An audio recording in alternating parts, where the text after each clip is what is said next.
on thrashers. I saw my descending fours video is doing okay, and I figured I should give you another idea for sixes in the pentatonic. This doesn't apply to Hirajoshi, but it's really only applicable for just regular minor pentatonic. And where I like to do it is A. So I want to chill up here. And it's this descending sixes. If you wanted to do it normally just within this scale, you would have to do like a bunch of pull-offs or a bunch of picks and then jump back up here and then go back down so like so. Nah, and I skip that note because I like to do like the Kirk Hammett where you don't go back up, you don't string skip back, you just stay on the previous string. So like this is technically descending sixes, but if you want to do it strictly hitting every note the proper way, you jump back up. And that's kind of hard.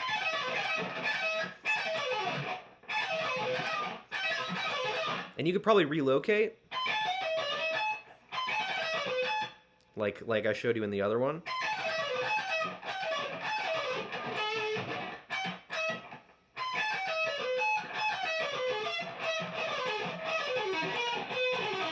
Or something like that, where you would do like a 3 note per string every single time.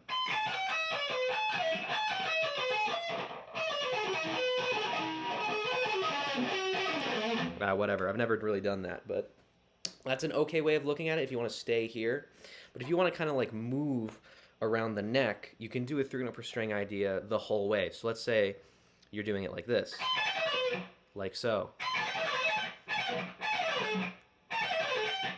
Then you have this stretch here. So you have that. And then from here, you can probably go further into that 3 note per string thing, like a...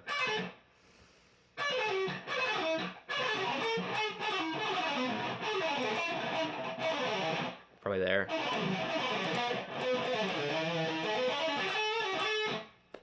But the 3 note per string way going down in these shapes here, it's tricky for a lot of people because it requires these very quick movements. I guess I'll explain the different challenges you'll face if you're doing this approach and what to look out for. So when you're high up here, you're going to be very tempted to just use this swap here where you're going from your pinky ring pointer or middle pointer, whichever you think is comfortable. It doesn't really matter. But from this to using your ring middle pointer because it's all right there. And doing a big pinky jump will seem very difficult to you. But if you are doing this, then you're kind of stuck only doing this maneuver way up here, because once you start having these lower shapes with these bigger jumps and these wider stretches on the B string, you're not going to be able to utilize these 3 fingers for those stretches. Watch. If you do it here, you're fine. You do it here, you're already getting into tricky territory with this stretch here. So that's kind of iffy. And then here, so you have the, what is it? That, and then,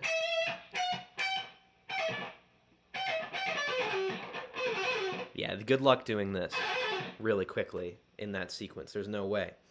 Well, there is sort of a way, I guess. I don't know, but I don't think that's as conducive as doing a big pinky jump.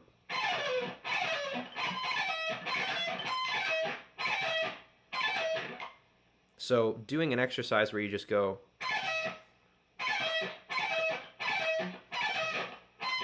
with all the different fingers, but mainly focus on the pinky, is pretty important. So you can do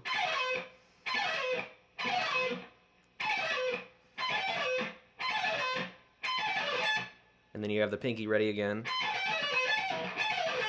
for this stretch here, which now is a lot more manageable than doing this, or maybe even do that finger. And then here, that's so much easier. Because you have this, not this. You have your pinky there. because you practice jumping with your pinky. So if you want a longer phrase and you don't want to do any of like the one position stuff, this is how you should do it. You should extend it, right?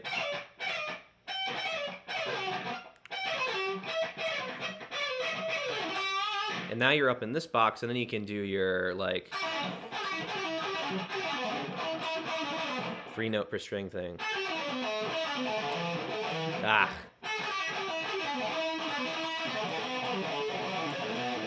Whatever, I don't know. I don't do it like that. I've never done this really. Learn as we go. Nothing's perfect. Another quick idea then, if you don't like the idea of doing these like stupid weird if you can't, I guess, pick every note, or you like don't like the way legato just picking every first note is, you can do slides. I think I like to do slides on the B string like that,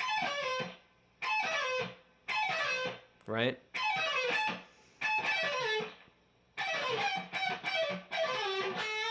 And then you can lead it into some descending other phrase. Whatever. That's just a neat little idea of how to do it. I don't see people doing it that way, but it's very flashy, and that's kind of, I guess, what guitar is really about, being flashy and cool. And in my other fours video, I talked about doing like a tapped idea or something, or some sort of lick like that. And you can do that. That's threes, actually. I should probably do like...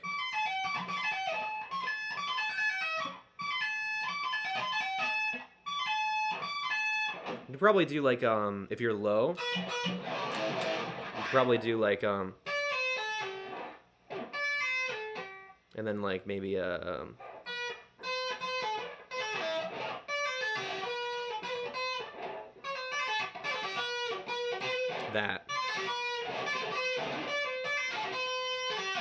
Maybe like a, there, yeah. So you're going like 3 and then 1.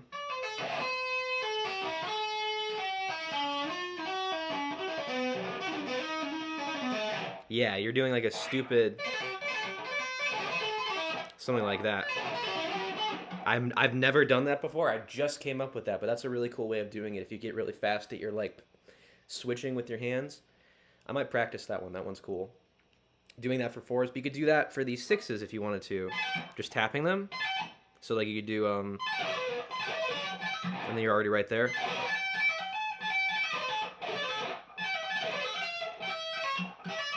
And then what is it?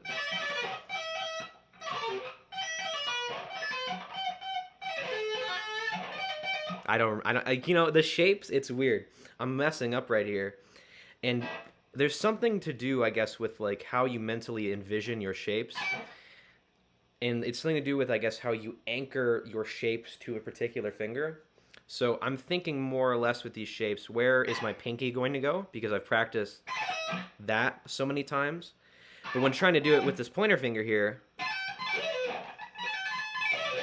I'm kind of lost.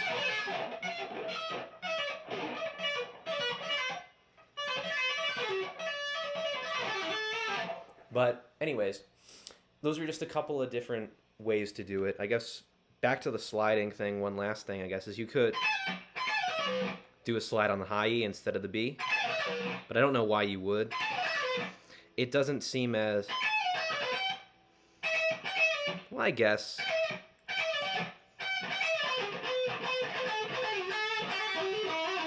I don't know. I don't slide a lot. I'm not a big guy who's into too many slides. I want to slide more, I guess, because, you know, like Steve Vai's style is cool stuff or whatever. It involves a lot of slides. I guess I'll give you one last neat little tip for this kind of concept with these 3 string shapes. Is you can do, like, patterns within them going down. So I would do, like, 2 picks of each, kind of like I'm trying to be Dave Mustaine or whatever. And then you go down to the other one. Then you switch them like that. I don't do that a lot, but I think it's a cool sounding thing. So you can do like a...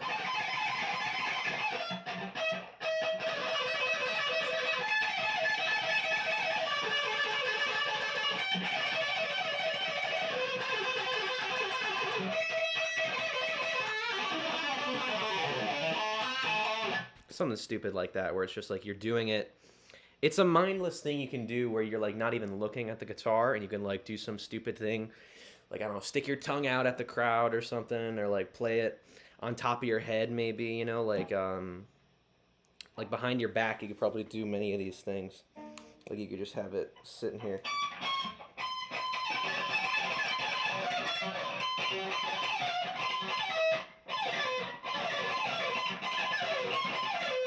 I don't play behind the back too much.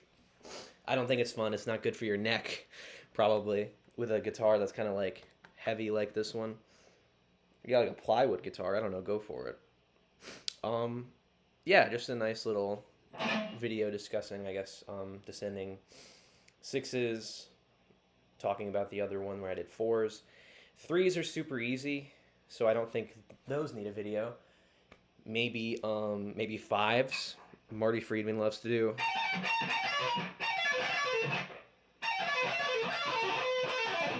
Fives. I don't know. You could do slides with fives. I'm giving you too much information here. Fives sound really cool. Actually, fives kind of sound via.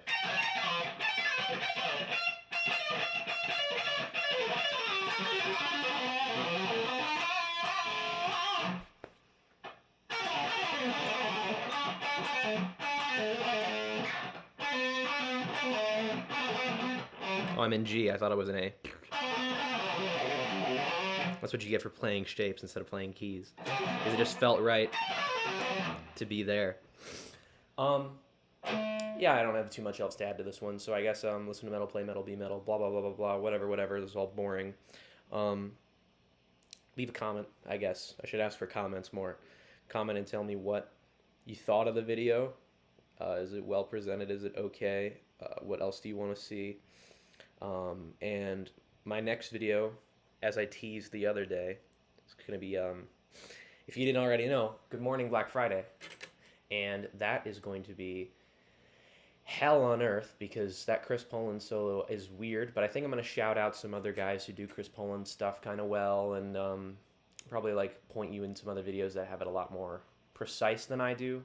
But I guess I'll show my way of cheating, and then maybe talk a little bit about how Chris Poland plays and phrases, and gush over his kind of like styles and mannerisms and stuff. So yeah, and also look forward to me getting those guitars back soon and redoing the solos on other tunes I've showed and demonstrated on the channel, as well as correcting myself on one of my Toxic Waltz riffs. I got fucking owned by Gary Holt in an interview I watched, and I was like, oh shit. I knew there was something weird about it. I talked about this riff and how I heard some sort of like fourths or something. I was sort of right, but the whole riff isn't, there's not too many fifths in there. So I'll correct that in that video when I do the solos on that one. Not sure when that'll be, but it'll be sometime soon. And then I'll have to do Persona Non Grata, which is a bastard of a song, but it's probably going to be really fun. So, yeah, look forward to that. Stay tuned. I'll see you guys in the next one.